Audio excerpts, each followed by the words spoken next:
Hello दोस्तों, आज हम one of the important topic पढ़ेंगे जो आपके हर एक कॉम्पिटिटिव एग्जाम के लिए बहुत इंपॉर्टेंट है। चाहे नीट, एमएससीटी, कोई भी स्टेट बोर्ड एग्जाम दे रहे हो, आप सीयूटी का एग्जाम भी दे रहे हो, आपको इस टॉपिक से बहुत सारे क्वेश्चन आते हैं। वो टॉपिक है आपका ब्लड ग्रुप। अब ब्लड ग्रुपिंग होता क्या है उसके बारे में समझते हैं। तो कभी आपने नोटिस किया कि आप जब भी बीमार पड़ते हैं या कभी ब्लड ट्रांसफ्यूजन की नीड पड़ती है तो डॉक्टर क्या पूछता है, आपका ब्लड ग्रुप क्या है। ये ब्लड ग्रुप डिसाइड कैसे होता है उसके बारे में आज हम बहुत ही शॉर्ट पीरियड में समझते हैं। अब आप समझिए बेसिकली क्या होता है कि हमारे पास अलग अलग ब्लड ग्रुप सिस्टम है, पर बेसिकली हम लोग मोस्ट कॉमनली जो ब्लड ग्रुप सिस्टम यूज करते हैं वो ABO blood group system use करते हैं, जिसको सबसे पहले कार्ल लैंडस्टेनर करके साइंटिस्ट ने डिस्कवर किया था। अब हम समझते हैं कि हमारा ABO blood group system work कैसे करता है। जो हमारे आरबीसीज होते हैं, रेड ब्लड सेल होता है, उसके सरफेस के ऊपर होते हैं एंटीजन। क्या होते हैं? एंटीजन। अब ये एंटीजन दो टाइप के होते हैं, ए एंटीजन और बी एंटीजन। मतलब हमारे पास दो एंटीजन हो गए, ए एंटीजन और बी एंटीजन। इस एंटीजन के बेसिस पे हम डिसाइड करते हैं कि हमारा ब्लड ग्रुप क्या है।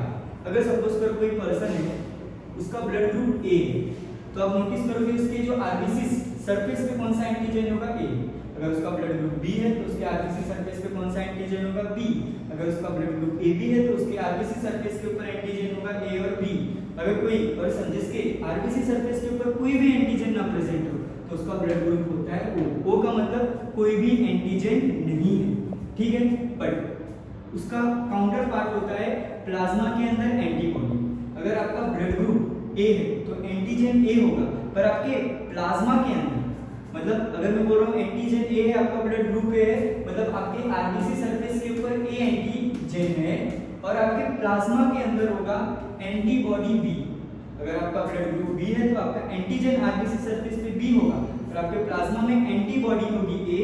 अगर आपका ब्लड ग्रुप AB है तो आपका सरफेस एंटीजन A और B होगा, फिर आपके प्लाज्मा के अंदर कोई भी एंटीबॉडी नहीं होगी, मतलब AB के अंदर कोई भी एंटीबॉडीज नहीं प्रेजेंट होती है। अगर आपका ब्लड ग्रुप O है तो आपके सरफेस पे, आरबीसी सरफेस पे कोई भी एंटीजन नहीं है, बट आपके पास एंटीबॉडी A भी होगी और एंटीबॉडी B भी होगी। मतलब इसके बेसिस पे हम समझ सकते हैं कि एंटीजन के बेसिस पे हमने ब्लड ग्रुप डिसाइड किया कि इसका ब्लड ग्रुप क्या है और उसका काउंटर पार्ट प्लाज्मा के अंदर एंटीबॉडीज प्रेजेंट होता है।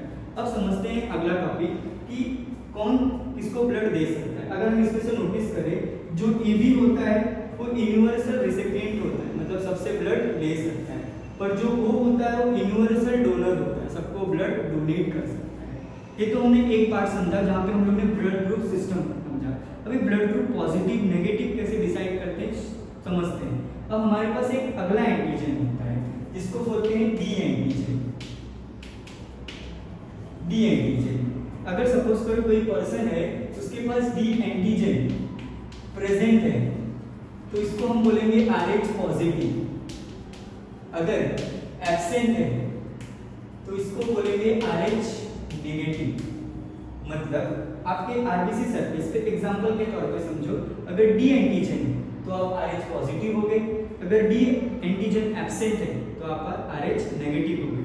अब एग्जांपल के तौर पे समझते हैं कि कोई पर्सन है, उसका ब्लड ग्रुप उसके सरफेस पे ए उसका आरबीसी है, उसके सरफेस पे ए एंटीजन है और डी एंटीजन है, ठीक है, तो उसका ब्लड ग्रुप क्या होगा? A positive. अगर सपोज करो कोई पर्सन है उसके आरबीसी सरफेस पे ओनली A एंटीजन है, ओनली A एंटीजन है, तो उसका ब्लड ग्रुप होगा A नेगेटिव।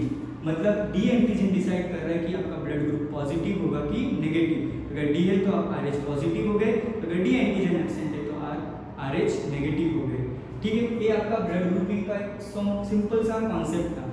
आई होप आपको समझा होगा। अगर कुछ भी डाउट आए प्लीज कमेंट सेक्शन में लिखिए। और ये छोटा सा कॉन्सेप्ट समझना, तो ऐसे बहुत सारे कॉन्सेप्ट समझने के लिए आप हमारे चैनल को लाइक, शेयर और सब्सक्राइब कर सकते हैं, जो आपके कॉम्पिटिटिव जर्नी को थोड़ा सा आसान बना सकता है। Thank you.